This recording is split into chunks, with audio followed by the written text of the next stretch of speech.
Mon père m'a donné un coup de pied violent dans les côtes parce que j'avais acheté un jouet à mon fils au lieu de donner de l'argent à ma sœur.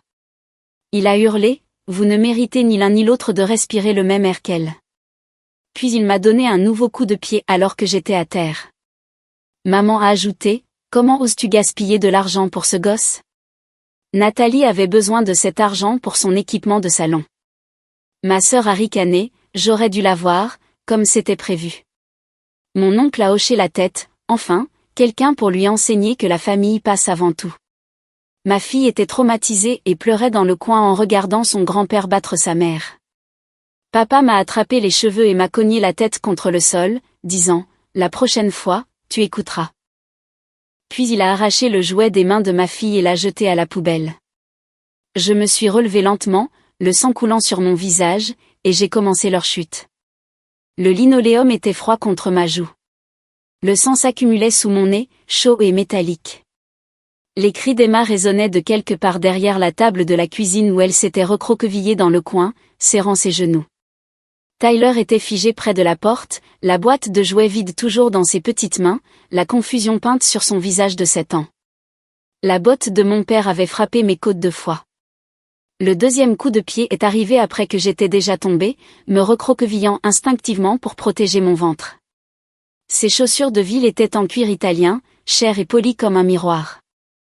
Ma sœur Nathalie les lui avait offertes le mois dernier pour son anniversaire avec de l'argent qui, je l'ai découvert plus tard, provenait du compte joint que papa avait avec maman. Le même compte où mes fonds d'études d'enfance avaient mystérieusement disparu lorsque Nathalie avait eu besoin de sa première caution d'appartement. Vous ne méritez ni l'un ni l'autre de respirer le même air qu'elle. La voix de papa a rebondi sur les murs de ma propre cuisine. Ma cuisine, dans ma maison, où je les avais invités pour le dîner du dimanche parce que maman avait appelé en pleurant, se plaignant que la famille s'éloignait. Maman se tenait à côté du réfrigérateur, les bras croisés sur son cardigan crème, les lèvres pincées dans cette expression que j'avais vue toute ma vie chaque fois que je la décevais. Comment oses-tu gaspiller de l'argent pour ce gosse ? Nathalie avait besoin de cet argent pour son équipement de salon.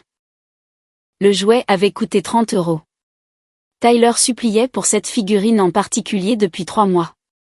Depuis qu'il l'avait vue à la fête d'anniversaire d'un ami, il faisait des tâches supplémentaires sans qu'on le lui demande, pratiquait ses mots d'orthographe tous les soirs, et aidait même Emma à nettoyer sa chambre. La joie sur son visage lorsque je l'avais surpris avec hier valait chaque centime. Nathalie s'est appuyée contre mon comptoir, examinant ses ongles manucurés avec un désintérêt étudié. J'aurais dû la voir, comme c'était prévu. Je t'ai dit la semaine dernière que j'avais besoin de 280 € pour les nouveaux fauteuils de coiffure. Elle n'avait pas demandé. Elle avait exigé par un message texte arrivé alors que j'étais en réunion budgétaire au travail.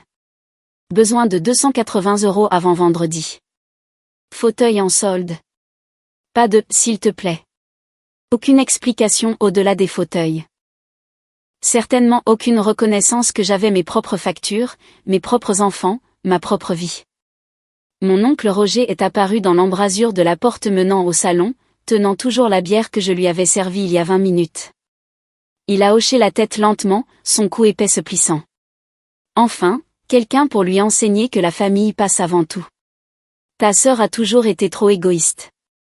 L'ironie que Roger traite qui que ce soit d'égoïste aurait été risible si ma vision n'était pas brouillée.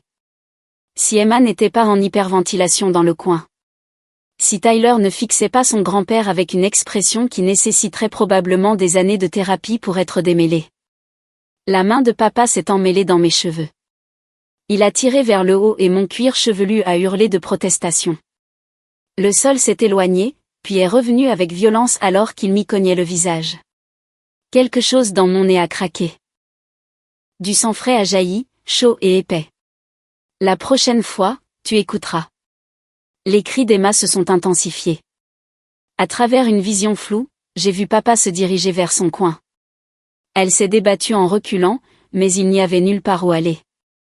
Il a passé la main devant elle et a saisi la figurine que Tyler avait laissée sur la chaise, encore dans son emballage.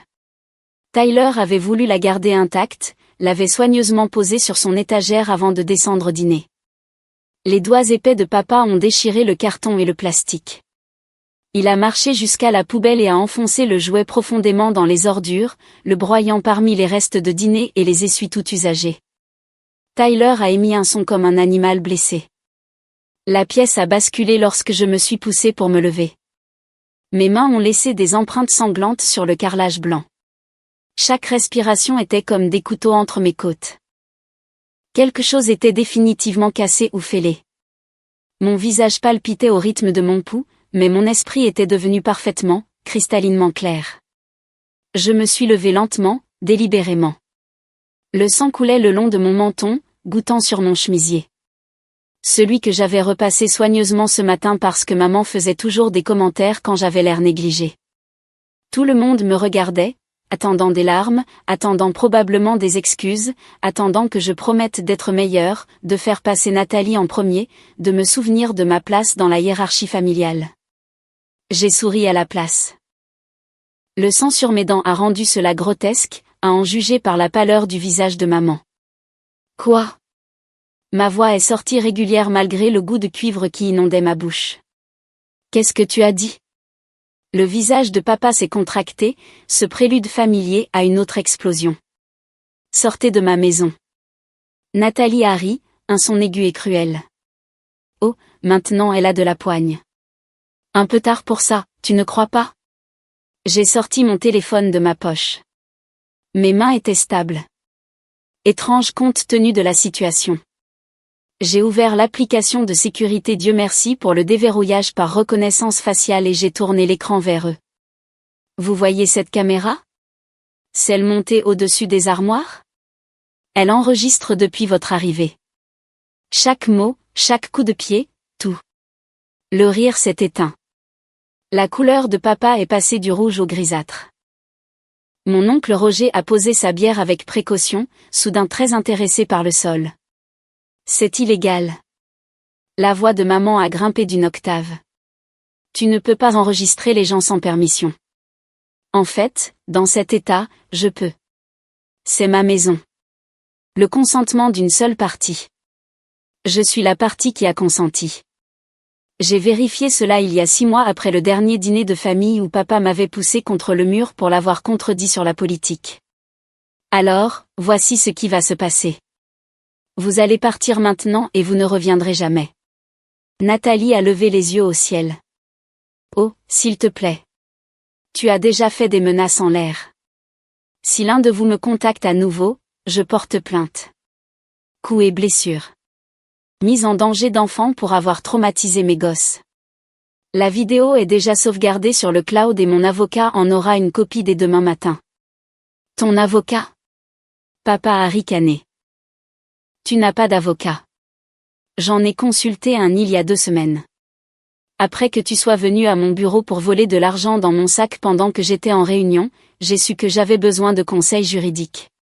Demain, je la retiens officiellement, et cette vidéo sera la première preuve qu'elle déposera. Les images de sécurité de mon bureau ont également capturé ton vol, d'ailleurs. Mon patron était très préoccupé par le fait que des membres de la famille accèdent au bâtiment sous de faux prétextes. C'était arrivé. Papa avait amadoué la réceptionniste, prétendant qu'il m'apportait le déjeuner, puis avait fouillé mon bureau pendant que j'étais dans une salle de conférence. Il avait pris 75 € et ma carte de crédit d'urgence. J'avais signalé la carte volée, mais les 75 € étaient perdus. Regarder son visage assimiler la réalité de la preuve, des conséquences, d'une version de moi qu'il ne reconnaissait pas a satisfait quelque chose de sombre et d'affamé dans ma poitrine. Espèce d'ingrate, a commencé maman. Sortez avant que j'appelle la police tout de suite et que je vous fasse arrêter. J'ai levé le téléphone, mon doigt planant au-dessus du 911. Ils sont partis. Les chaussures italiennes de papa ont grincé sur mon sol. Maman serrait son sac à main comme un bouclier. Le sourire narquois de Nathalie s'était finalement évaporé, remplacé par quelque chose qui aurait pu être une réelle inquiétude. Mon oncle Roger est sorti en traînant les pieds sans me regarder. La porte s'est refermée derrière eux. J'ai engagé le pêne dormant, la chaîne, vérifié que les deux étaient sécurisés. Puis j'ai glissé le long de la porte jusqu'à ce que je sois assise par terre, le téléphone toujours serré dans ma main ensanglantée. Emma a couru vers moi. Tyler a suivi. Ils se sont écrasés contre moi malgré la douleur dans mes côtes et j'ai enroulé mes bras autour d'eux deux, les serrant pendant qu'ils pleuraient. Je suis désolée, ai-je murmuré dans les cheveux d'Emma. Je suis tellement désolée que vous ayez vu ça. Grand-père t'a fait mal. La voix de Tyler était petite, confuse. Pourquoi grand-père t'a-t-il fait mal? Comment expliquer l'abus générationnel à un enfant de 7 ans? Comment décrire le fait d'être le bouc émissaire dans une famille qui avait besoin de quelqu'un à blâmer, de quelqu'un à voler, de quelqu'un à rabaisser pour que tous les autres puissent se sentir supérieurs? Parce que je n'ai pas fait ce qu'ils voulaient. Mais cela n'arrivera plus jamais. Je me suis reculée, regardant leurs deux visages. Personne ne fera plus jamais de mal à maman devant vous. Personne ne vous fera plus jamais de mal. Nous sommes en sécurité maintenant. Emma a touché mon visage avec précaution, ses doigts en revenant rouges. Tu saignes beaucoup. Je sais, chérie. Nous allons à l'hôpital. Le médecin des urgences était une femme fatiguée d'une 50aine d'années qui avait clairement déjà vu de la violence domestique. Elle a examiné mes côtes avec une efficacité douce, radiographié mon visage et nettoyé les coupures, 2 côtes fêlées, un nez cassé et une commotion cérébrale. Elle m'a offert le numéro d'un refuge pour femmes, des ressources contre la violence domestique, d'une travailleuse sociale. C'était mon père, ai-je expliqué, soudain épuisé. Pas mon mari. Son expression n'a pas changé. Peu importe qui vous frappe. Les ressources sont les mêmes. Elle avait raison. J'ai pris tous les papiers, les ai pliés soigneusement, les ai ajoutés au dossier que je construisais dans mon esprit. Preuve, documentation, preuve. Kevin nous a rejoints à l'hôpital. Mon mari était en voyage d'affaires. Il n'était pas censé revenir avant mardi. Il est entré dans la salle d'examen, a jeté un coup d'œil à mon visage et est devenu blanc. Qui? Un seul mot, voix basse, ton dangereux. Ma famille. Mais je gère la situation. Gère comment? Je lui ai tout raconté. La vidéo, l'avocate que j'avais retenue, le plan que j'avais formulé pendant des mois. Depuis que papa m'avait giflé à Thanksgiving pour avoir servi de la dinde au lieu du jambon. Depuis que maman avait dit à Emma qu'elle devenait grosse et qu'elle devait faire un régime à l'âge de 9 ans. Depuis que Nathalie avait volé le collier de ma grand-mère dans ma boîte à bijoux et l'avait mis au clou, prétendant qu'elle avait plus besoin de l'argent que moi de ses bêtises sentimentales. Kevin a écouté. Sa mâchoire se serrait à chaque détail, mais il n'a pas interrompu. Quand j'ai fini, il a hoché la tête une fois. De quoi as-tu besoin de ma part? Ramène les enfants à la maison. J'ai des appels à passer. L'avocate s'appelait Christine Walsh. Elle était spécialisée en droit de la famille et en ordonnances restrictives. Elle m'avait été fortement recommandée par ma collègue qui avait échappé à un mariage abusif. Je l'avais rencontrée une fois juste pour discuter des options, à l'époque où je pensais que j'exagérais peut-être. Que c'était peut-être juste comme ça que fonctionnaient les familles. Que je devais peut-être essayer plus fort de maintenir la paix. Elle a répondu au deuxième bip malgré qu'il soit presque minuit. Je lui avais envoyé un message il y a 1 heure depuis le téléphone de Kevin. Les ordres du médecin interdisaient les écrans pour moi, mais c'était trop important. Urgence. Cliente de la consultation d'il y a 2 semaines. J'ai des preuves vidéo de l'agression. Mon père m'a attaqué chez moi. Racontez-moi tout ce que je n'ai pas encore fait. Elle a écouté sans interrompre, a posé des questions précises sur la qualité de la vidéo, si leur visage était visible, si l'audio était clair. Oui à tout. La caméra que j'avais installée était haut de gamme, cachée dans une pièce décorative au-dessus des armoires qui ressemblait à un porte-plante. Personne ne l'avait remarqué. Envoyez-moi la vidéo ce soir. Je l'examinerai et déposerai une ordonnance restrictive d'urgence dès lundi matin. Nous porterons également plainte au pénal si vous voulez suivre cette voie. Je veux qu'ils fassent face aux conséquences. De vraies conséquences. Alors ils le feront.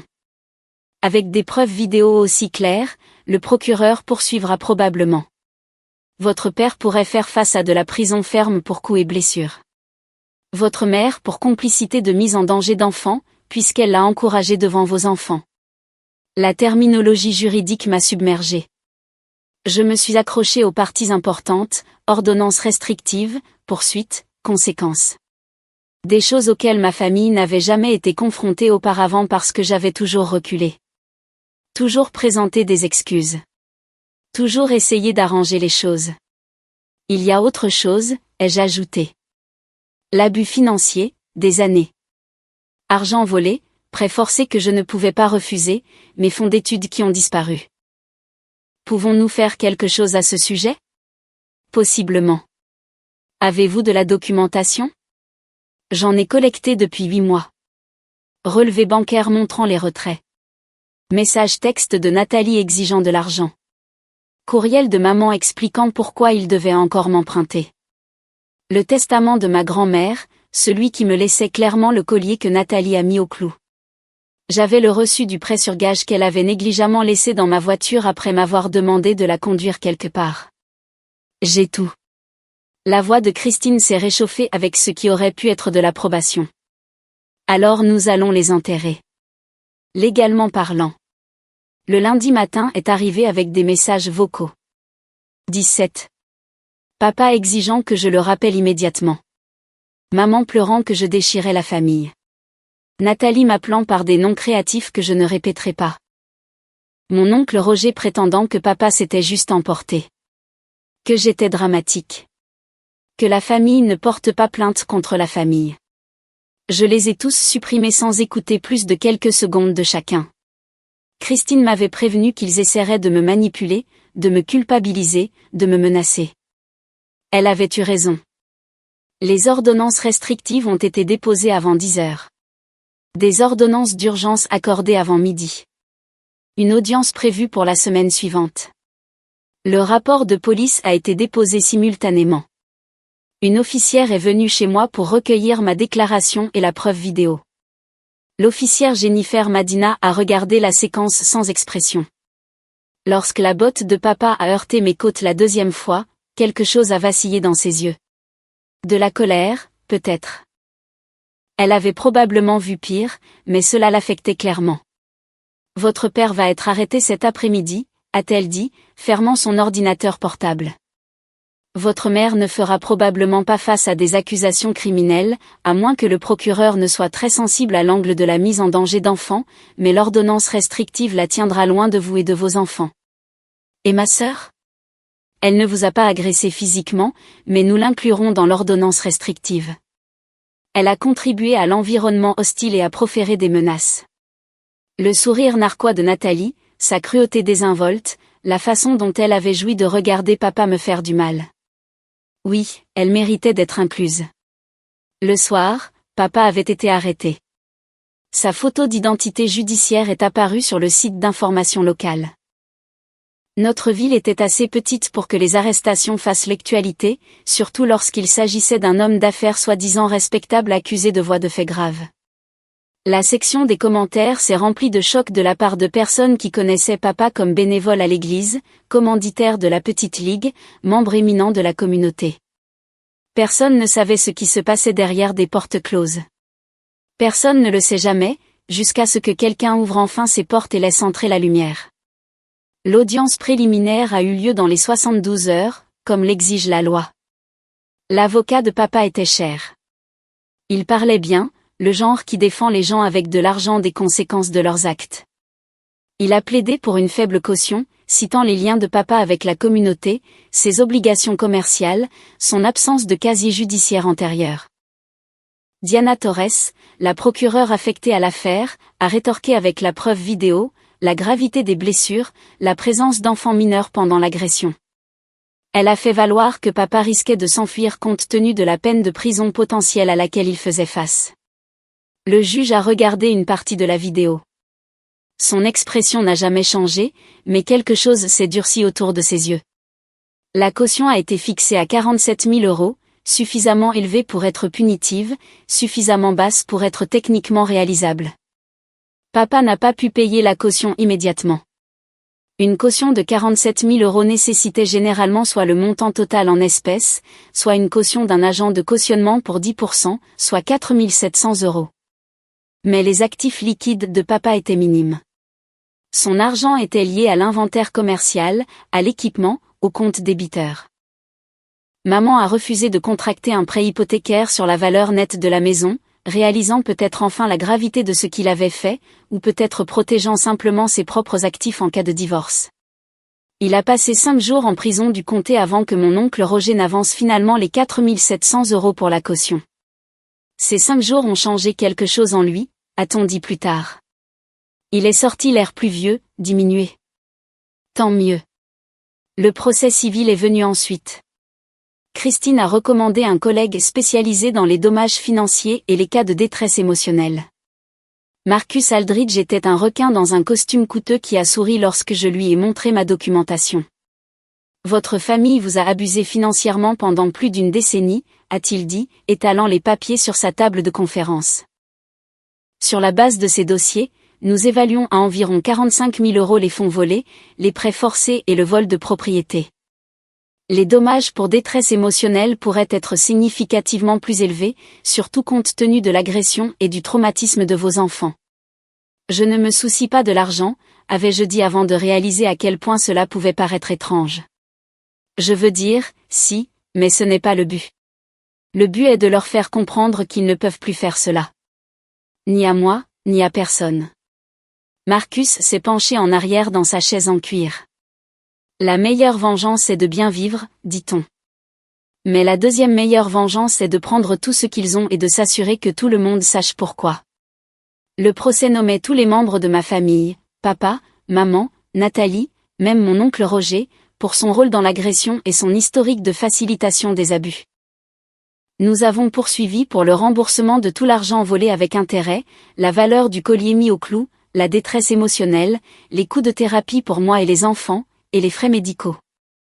Nathalie m'a appelé une semaine après avoir reçu la notification. Je n'ai pas répondu. Elle a laissé un message vocal que je n'aurais pas dû écouter, mais que j'ai fait quand même. Tu nous poursuis en justice. Ta propre famille. Pourquoi? Quelques euros par-ci par-là. Tu es folle. Tu sais ce que ça va coûter, papa? Les frais juridiques à eux seuls pourraient le ruiner. Et pourquoi? Parce qu'il t'a discipliné. Tu as toujours été trop dramatique. C'est pour ça que personne ne t'aime. C'est pour ça que tu ne t'es jamais intégré. On essaie de t'inclure, d'essayer de t'aider à comprendre comment fonctionne la famille, mais tu es trop égoïste pour le voir. Tu es morte pour moi. Morte pour nous tous. J'espère que tu es heureuse. J'ai sauvegardé le message vocal. Je l'ai envoyé à Marcus. Il l'a ajouté au dossier de preuve. Le procès pénal a eu la priorité sur le procès civil. Papa a plaidé non coupable, naturellement. Son avocat a brossé le portrait d'un père inquiet essayant de discipliner une fille hors de contrôle, un homme poussé trop loin par l'irrespect et la défiance. Dans les semaines précédant le procès, le harcèlement s'est intensifié malgré les ordonnances restrictives. Des « singes volants » les a appelés Christine. Des gens que ma famille envoyait pour faire leur sale boulot. Des cousins éloignés à qui je n'avais pas parlé depuis des années avaient soudainement mon numéro de téléphone. De vieux amis de la famille se présentaient sur mon lieu de travail, préoccupés par le « malentendu » qui déchirait la famille. Ma cousine éloignée, Angela, m'a coincée à l'épicerie, son chariot bloquant ma sortie de l'allée des céréales. Ton père souffre. Tu sais qu'il a de l'hypertension. Le stress pourrait le tuer. J'ai déplacé mon chariot autour du sien sans répondre.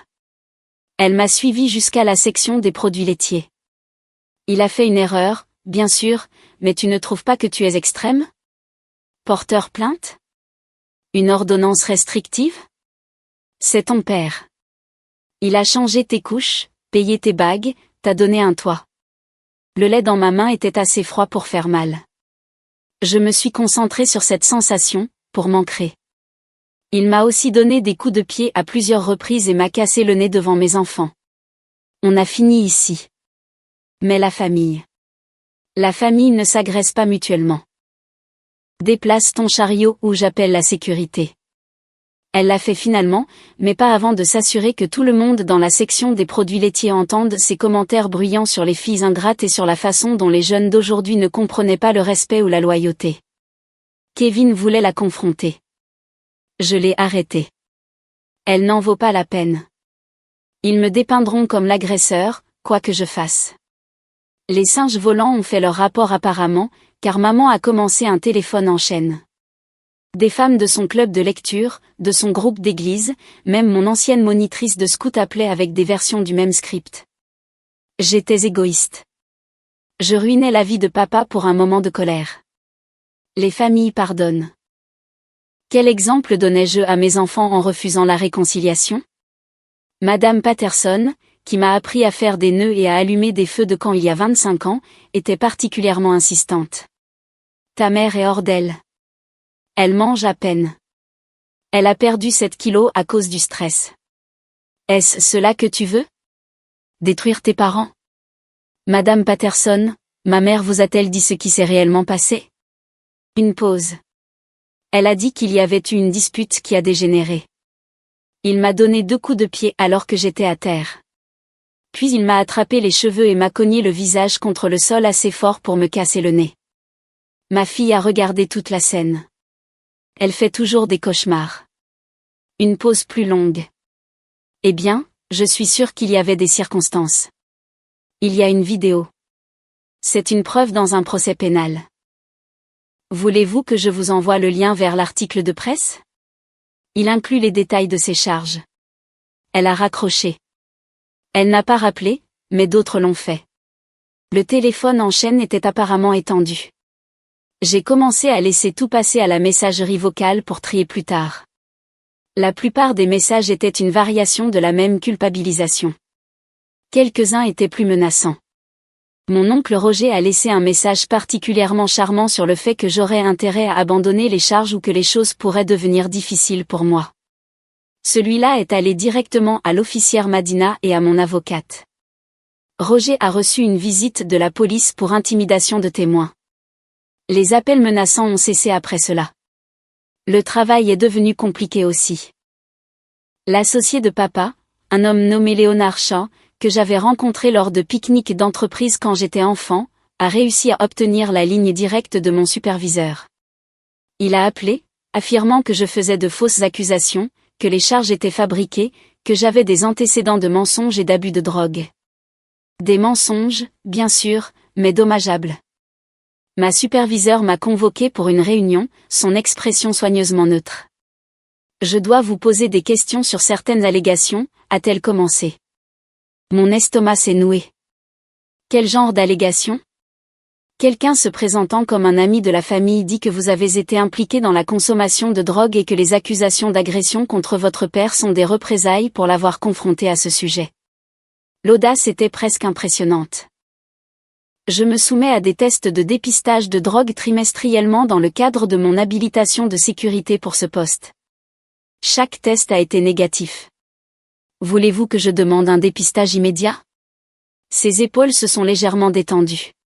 Ce ne sera pas nécessaire. Je lui ai dit que je n'y croyais pas, mais je devais vous le demander. Pour que ce soit clair, j'apprécie cela. J'ai hésité, puis j'ai décidé qu'elle méritait le contexte complet. Mon père fait face à des accusations de voies de fait graves parce qu'il m'a battu devant mes enfants. Il y a des preuves vidéo. Ses associés essaient de me discréditer avant le procès. Elle a hoché la tête lentement. Avez-vous besoin d'une sécurité supplémentaire? Je peux faire retirer votre nom de la liste d'accueil. M'assurer que personne ne puisse vous joindre sans passer par moi en premier. Le soulagement était stupéfiant. Avoir quelqu'un qui me croit, me soutient sans question ni condition. Cela aiderait. Merci. J'ai été là où vous êtes. Circonstances différentes, mais je comprends ce qu'il faut pour s'éloigner de sa famille. Vous faites la bonne chose. La préparation du procès était exténuante. La procureure, une femme vive nommée Diana Torres, m'a rencontré à plusieurs reprises pour revoir mon témoignage. Ce que papa avait dit, ce que maman avait dit, chaque détail de l'agression, comment Emma avait réagi, où Tyler se tenait. La défense va essayer de vous déstabiliser, a averti Diana. Ils insinueront que vous l'avez provoqué. Ils évoqueront chaque dispute que vous ayez jamais eue avec vos parents, essaieront de vous dépeindre comme l'enfant à problème qui a poussé son père au point de rupture. Qu'ils essaient. J'avais été le bouc émissaire toute ma vie. Rien de ce qu'ils pourraient dire ne serait pire que la réalité que j'avais vécue. Ils poseront des questions sur votre mariage, si Kevin vous a déjà frappé, si vous projetez l'abus sur votre père. Cette question m'a glacée parce qu'elle était si absurde. Kevin n'avait jamais levé la main sur moi. Il n'avait même jamais élevé la voix au-delà d'une frustration normale lors de disputes. Kevin n'a été que d'un soutien indéfectible. Je sais, mais ils essaieront de brouiller les pistes de toutes les manières. Restez calme, tenez-vous au fait, et rappelez-vous que le jury verra la vidéo. C'est la preuve la plus puissante que nous ayons. Les renvois ont repoussé le procès de 4 mois à partir de la date initiale. La stratégie de Whitmore était transparente, mais puisée. Espérer que je m'effondrerais sous la pression prolongée, me rendre trop fatigué pour me battre. Chaque retard signifiait un mois de plus à regarder par-dessus mon épaule, un mois de plus pour Emma à demander quand cela finirait. Un mois de plus à exister dans un limbo juridique. Le dossier de l'accusation était bâti autour de cette vidéo de 6 minutes. Diana me l'a montré lors d'une de nos séances de préparation, me faisant me regarder me faire battre. Mon détachement clinique a craqué autour de la 4e minute lorsque les cris d'Emma ont atteint un crescendo. Je ne peux pas regarder ça à nouveau au tribunal, ai-je admis, essuyant mes yeux. Je ne peux pas rester assise pendant que des étrangers regardent ma fille traverser cela. Vous n'aurez pas à le faire. Le juge permettra que les identités d'Emma et Tyler soient protégées. Nous les appellerons enfants mineurs 1 et enfants mineurs 2. Leurs visages seront floutés dans la vidéo montrée au jury. Petite consolation. Emma était déjà aux prises avec l'anxiété que des étrangers sachent ce qui s'était passé. La pensée que les parents de ses camarades de classe siègent dans un jury, regardant son traumatisme, m'avait tenu éveillée plusieurs nuits. L'avocat de papa, Charles Whitmore, était exactement ce à quoi je m'attendais. Cheveux argentés, costume coûteux, expression de préoccupation et de déception bien rodée. Il a demandé des renvois 2 fois, retardant le procès de 3 mois. Une stratégie délibérée, a expliqué Christine, espérant que je serais épuisée, à court d'argent pour les frais juridiques, que j'abandonnerais. Mais c'était l'État qui poursuivait. Je n'avais pas à payer pour Diana ou le procès lui-même. Et je n'abandonnais pas. La sélection du jury a pris 2 jours. Whitmore a rejeté toute personne ayant des filles, toute personne travaillant dans les services sociaux, toute personne admettant avoir subi de la violence familiale. Diana a rejeté toute personne qui trouvait des excuses à la discipline parentale, toute personne qui croyait que les enfants devaient une obéissance absolue à leurs parents, toute personne qui semblait sympathique aux approches dures. Ils se sont retrouvés avec 12 personnes qui avaient l'air fatiguées et vaguement agacées de devoir être là. Parfait, a dit Diana. Les jurés agacés sont attentifs parce qu'ils veulent en finir correctement. Les déclarations liminaires ont commencé un mardi. Whitmore a parlé le premier, sa voix douce comme du whisky vieilli. C'est une affaire concernant un désaccord familial qui a malheureusement dégénéré. Gerald Henderson n'est pas un monstre. C'est un père qui a perdu son sang-froid dans une situation stressante. Oui, il aurait dû mieux gérer la situation. Oui, il regrette ses actes. Mais des voies de fait graves, c'est un excès de zèle du procureur pour un conflit domestique qui aurait dû être réglé au sein de la famille. L'ouverture de Diana a été plus courte, plus nette. La défense veut vous faire croire qu'il s'agit d'un désaccord familial. Je vais vous montrer une vidéo d'un homme adulte battant sa fille alors qu'elle est à terre. Vous entendrez ses paroles, verrez ses actions, serez témoin de la terreur de ses enfants. Ensuite, vous déciderez si c'est un désaccord ou un crime. J'ai témoigné le 3e jour. Marcher jusqu'à la barre était surréel, comme si je me regardais de loin. Le contre-interrogatoire de Whitmore était exactement aussi brutal que Diana l'avait prédit. Madame, n'est-il pas vrai que vous avez eu une relation litigieuse avec vos parents pendant des années? Nous avons eu des désaccords, oui. Des disputes, des bagarres, des désaccords verbaux. Et n'est-il pas vrai qu'à plusieurs reprises vous avez refusé d'aider financièrement votre sœur malgré ses besoins? J'ai refusé de lui donner de l'argent quand je ne pouvais pas me le permettre, oui. Mais vous pouviez vous permettre un jouet à 30 € pour votre fils. L'implication planait dans l'air. Fille égoïste choisissant son fils plutôt que sa sœur en difficulté. Mes enfants passent avant. Je suis leur mère. Même lorsque la famille a besoin d'aide.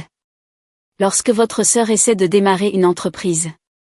Ma première responsabilité est envers mes enfants, pas de financer les entreprises de ma sœur adulte. Il a essayé de me faire paraître froide, calculatrice, ingrate.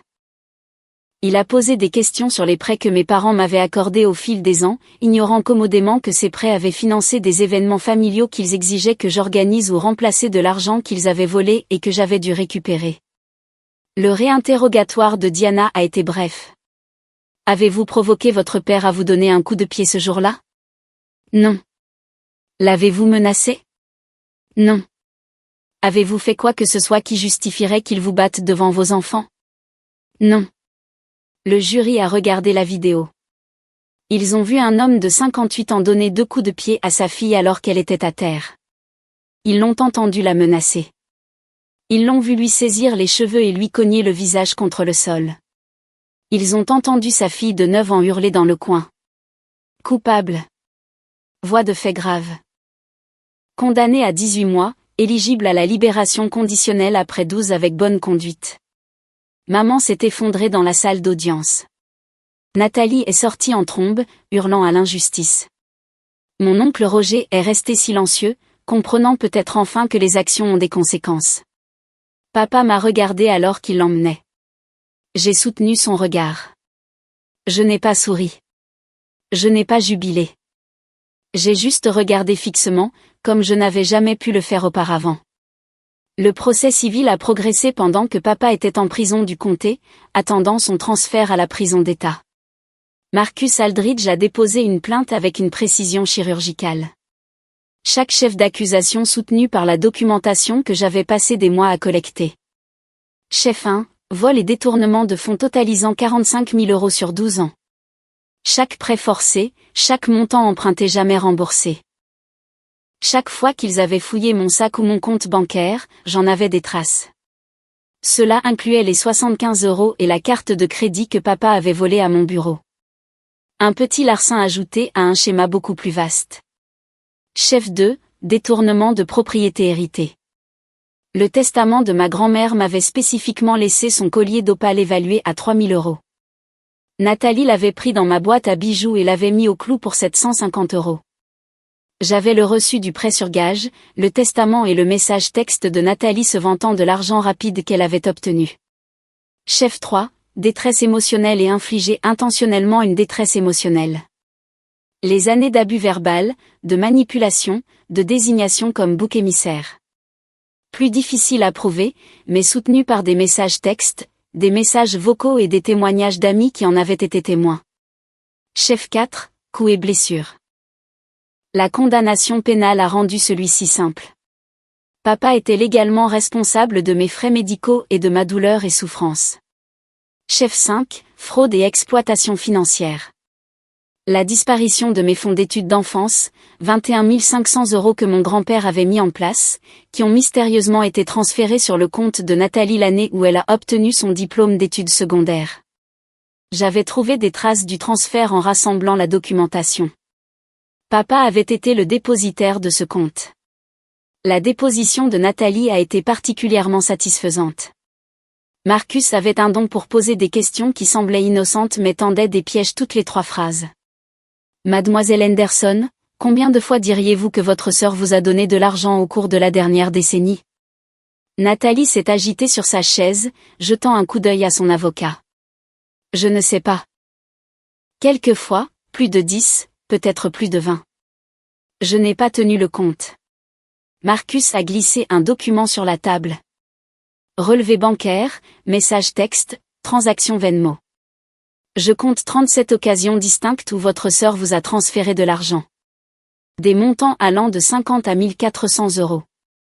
Un total de 22 100 €. Vous a-t-elle donné cet argent volontairement? C'est ma sœur. La famille s'entraide. L'avez-vous déjà remboursé? Silence. Mademoiselle Henderson, avez-vous déjà remboursé une partie de l'argent que votre sœur vous a donné? J'allais le faire quand mon entreprise décollerait. Mais vous ne l'avez jamais fait. Pas encore. Non. Considériez-vous cela comme des cadeaux ou des prêts? Le piège s'est refermé. Si elle disait des cadeaux, elle ne pouvait pas prétendre qu'elle avait eu l'intention de les rembourser. Si elle disait des prêts, elle admettait d'avoir manqué à une dette substantielle. Des cadeaux, dit-elle finalement. Des cadeaux de famille. Je vois. Et lorsque votre père a agressé votre sœur, étiez-vous présente dans la pièce? Il ne l'a pas agressée. Il l'a disciplinée. Mademoiselle Henderson, votre père a été reconnu coupable de voies de fait graves. C'est un fait légalement établi. Étiez-vous présente lorsqu'il a donné 2 coups de pied à votre sœur et lui a cogné la tête contre le sol? Son avocat a objecté, mais le mal était fait. Marcus avait établi sa présence et son approbation de la violence contre moi. La déposition de maman a été pire pour eux. Elle a pleuré pendant la majeure partie, affirmant qu'elle ne se souvenait pas des détails, insistant sur le fait qu'elle n'avait voulu que maintenir la famille unie. Marcus a été implacable mais professionnellement courtois, la guidant à travers des années de facilitation du comportement de papa, de ses propres abus verbaux, de son schéma de choisir Nathalie plutôt que moi dans chaque conflit. Madame Henderson, lorsque votre fille a été hospitalisée avec un nez cassé et des côtes fêlées, lui avez-vous rendu visite? Je ne me souviens pas, vous ne vous souvenez pas si vous avez rendu visite à votre fille à l'hôpital après que votre mari l'Y est envoyé? C'était une période confuse. Les dossiers hospitaliers ne montrent aucun visiteur sous votre nom. Les dossiers médicaux de votre fille indiquent qu'elle a listé son mari comme contact d'urgence, pas vous. Pourquoi cela? Maman a tapoté ses yeux avec un mouchoir. Elle a toujours été indépendante. Elle ne voulait pas de mon aide. Ou peut-être qu'elle ne vous faisait pas confiance pour l'aider. Les transcriptions des dépositions sont devenues une partie du dossier de l'affaire civile. Marcus les a utilisées pour construire un récit d'abus systématique, d'exploitation financière et d'absence totale de remords de la part de ma famille. Mon oncle Roger a essayé d'éviter entièrement sa déposition. Il a invoqué des obligations professionnelles, des problèmes de santé, des engagements antérieurs. Marcus a obtenu une ordonnance du tribunal l'obligeant à comparaître. Roger s'est présenté 40 minutes en retard, visiblement ivre et hostile. Tout cela, a-t-il annoncé avant que quiconque ne pose la question, c'est une affaire de famille qui devrait rester en famille. Cette fille déchire 3 générations à cause d'un peu de drame. Son avocat avait l'air prêt à plonger sous la table. Marcus a juste souri et a commencé à enregistrer. Au moment où Roger est parti 2 heures plus tard, il avait admis avoir été témoin que papa m'avait frappé lors d'au moins 5 occasions précédentes, confirmé qu'il n'était jamais intervenu et déclaré explicitement qu'il pensait que je méritais d'être discipliné parce que j'étais irrespectueuse et égoïste. Parfait, a dit Marcus après que Roger soit sorti en trébuchant. Il vient de nous remettre des preuves d'un schéma d'abus et de témoins consentants qui n'ont rien fait pour l'arrêter. Les négociations de règlement ont commencé 3 semaines avant que le procès civil ne soit programmé. L'avocat de papa, un autre que Whitmore, quelqu'un spécialisé dans les litiges civils, a fait la première offre, 18 800 €. Marcus a ri. Littéralement ri. Contre-offre, 235 000 € plus des excuses enregistrées reconnaissant l'abus. Mes clients ne s'excuseront pour rien. Alors nous les verrons au tribunal. Avec une condamnation pénale, les transcriptions des dépositions et 12 ans d'abus financiers documentés, je suis convaincu qu'un jury accordera significativement plus que ce que je demande. L'avocat a pâli. Il savait que Marcus avait raison. Les jurys civils de notre comté avaient tendance à se ranger massivement du côté des victimes d'abus, surtout lorsque des enfants étaient impliqués. Deuxième offre, 42 000 €. Pas d'excuse. Marcus, 188 000 €. Retirez l'excuse de la table puisque vos clients manquent clairement d'intégrité pour cela. Troisième offre, 56 000 €. Marcus, nous avons fini de négocier. Rendez-vous au tribunal. Il est sorti de la médiation. Je l'ai suivi, faisant confiance à sa stratégie. Même si 56 000 € représentaient plus d'argent que je n'en avais jamais vu d'un coup. Ils reviendront, m'a-t-il assuré sur le parking. Ils ne peuvent pas risquer un procès devant jury. La publicité seule détruirait ce qui reste de la réputation de votre père. Et Roger, qui n'a mis que 4 700 € pour la caution, ne mettra pas de l'argent réel pour un long procès. Leur système de soutien est en train de craquer. Il avait raison. L'offre finale est arrivée le lendemain. 70 000 € payés intégralement dans les 30 jours. Toutes les parties devaient signer des accords de non-divulgation, NDA, interdisant la discussion de l'affaire ou des termes du règlement. Pas de NDA, ai-je dit à Marcus. Je ne serai pas réduite au silence sur ce qu'ils ont fait. Il a négocié cela. Il voulait désespérément le NDA. Maman surtout. Elle avait été ostracisée de ses cercles sociaux, de son club de lecture, même de son groupe d'église. Des femmes qui étaient ses amies depuis des décennies avaient cessé de rappeler une fois que les détails de l'agression étaient devenus publics. Un NDA lui aurait permis de prétendre que tout cela était exagéré, que nous avions réglé cela discrètement parce que j'avais été déraisonnable. Sans cela, la vérité resterait du domaine public. Marcus a tenu bon. Soit il abandonnait l'exigence du NDA, soit il risquait un procès où des détails encore plus humiliants émergeraient pendant le témoignage. Ils l'ont abandonné. Le règlement a été finalisé un jeudi après-midi dans une salle de conférence qui sentait le café rassis et le désespoir. Papa était représenté par son avocat. Il était toujours en prison. Maman était assise, rigide sur sa chaise, refusant de me regarder. Nathalie lançait des regards assassins tout le temps. J'ai signé les papiers avec des mains stables. 70 000 € payés dans les 30 jours. Ils avaient dû liquider presque tout pour y arriver. L'entreprise de papa était vendue à son ancien partenaire, Léonard Shaw, pour une fraction de sa valeur. Maman avait finalement accepté un prêt hypothécaire sur la valeur nette de la maison, et Nathalie avait apparemment emprunté sur plusieurs cartes de crédit. Le désespoir d'éviter le procès, d'éviter un témoignage public supplémentaire, leur avait coûté cher. Ce n'est pas fini, a sifflé Nathalie alors que nous nous levions pour partir. Tu penses que tu as gagné, mais tu t'es juste fait des ennemis pour la vie. J'ai eu des ennemis toute ma vie, ai-je répondu calmement. Ils étaient juste déguisés en famille. Au moins maintenant, je connais la vérité. L'argent a atteint mon compte 28 jours plus tard, 2 jours avant la date limite. Tous les 70 000 € d'un coup. La première chose que j'ai faite a été de rembourser notre hypothèque, 35 500 €. La liberté d'être propriétaire de notre maison, de savoir que ma famille ne pouvait pas utiliser l'insécurité du logement contre moi, valait plus que n'importe quel montant d'argent. Le deuxième paiement est allé aux factures de thérapie que j'avais accumulées pour moi et les enfants, près de 11 000 € pour un traitement intensif, une thérapie cognitivo-comportementale axée sur les traumatismes et des séances de conseil familial.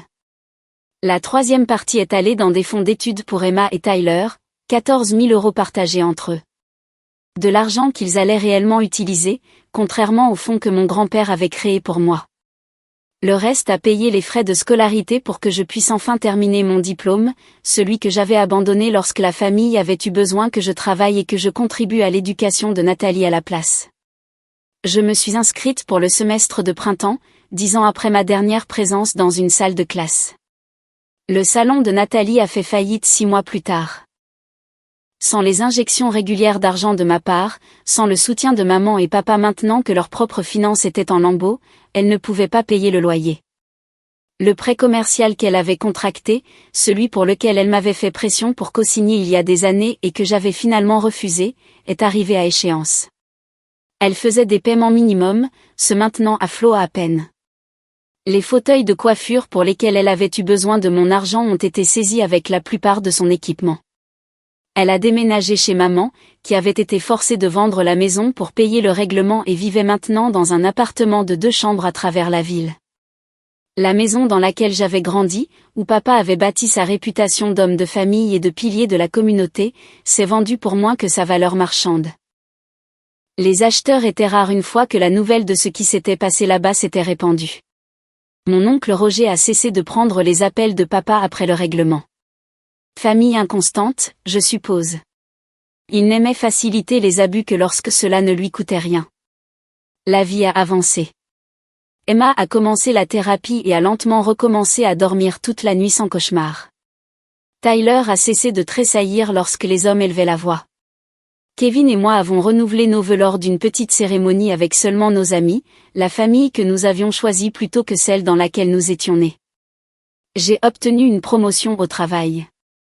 Il s'avère que lorsque vous n'êtes pas constamment stressé par la gestion de membres de la famille abusifs, la réception d'appels exigeant de l'argent ou la récupération de la dernière confrontation dramatique, vous avez réellement l'énergie de vous concentrer sur votre carrière. Mon patron a mentionné que j'avais l'air différente dernièrement, plus confiante, plus présente. J'ai mis des limites, lui ai-je dit. Cela a fait une différence. L'euphémisme de la décennie, probablement. Papa a été libéré après 13 mois. J'ai appris cela par Lavigne, un ancien ami de la famille qui pensait que je devais savoir.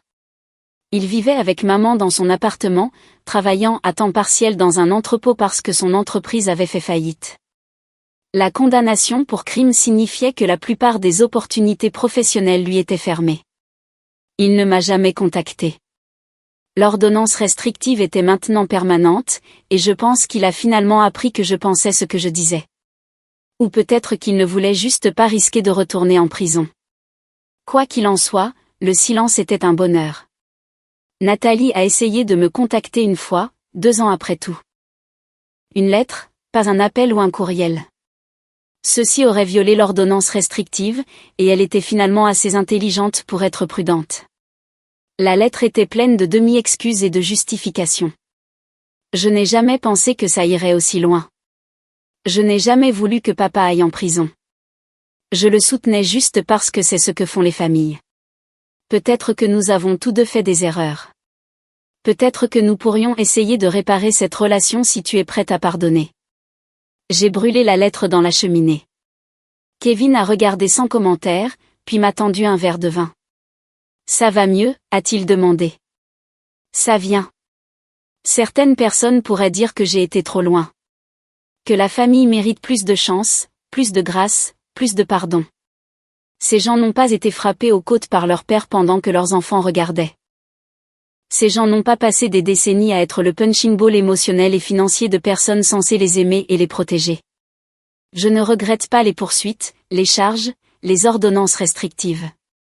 Je ne regrette pas d'avoir exercé chaque avantage légal que j'avais. Ils m'ont blessé pendant des années, volé, utilisé, et ont finalement escaladé jusqu'à la violence physique devant mes bébés. La chute que je m'étais promise cette nuit-là, en me relevant lentement avec le sang coulant sur mon visage. Je l'ai livré méthodiquement, légalement, complètement. Emma demande parfois si elle reverra un jour ses grands-parents. Je lui dis la vérité. Probablement pas. Elle semble soulagée plus que triste. Tyler se souvient à peine de maintenant, ce qui est peut-être pour le mieux.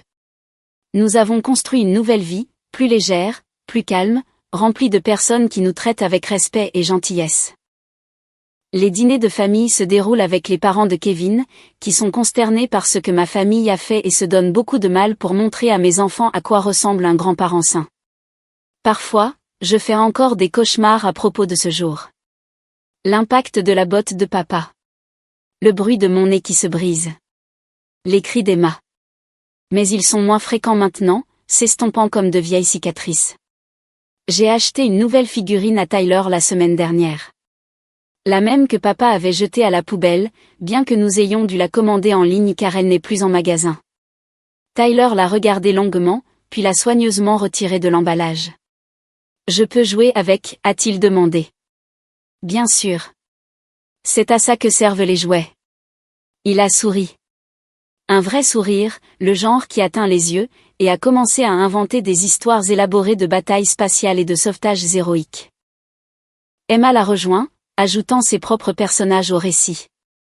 Je les ai regardés jouer, ces petits humains résilients qui avaient été témoins de quelque chose qu'aucun enfant ne devrait voir et qui retrouvaient en quelque sorte le chemin de la joie et de la sécurité.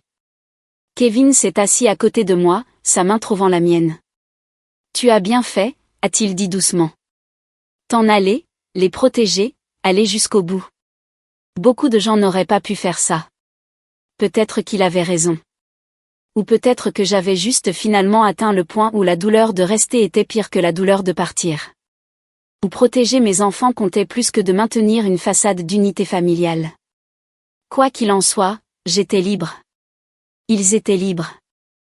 Et si cela faisait de moi la méchante de l'histoire de ma famille, la fille ingrate, la sœur vindicative, la destructrice de la paix familiale, alors je porterais cette étiquette fièrement. Mieux valait être la méchante de l'histoire des autres que la victime de la mienne.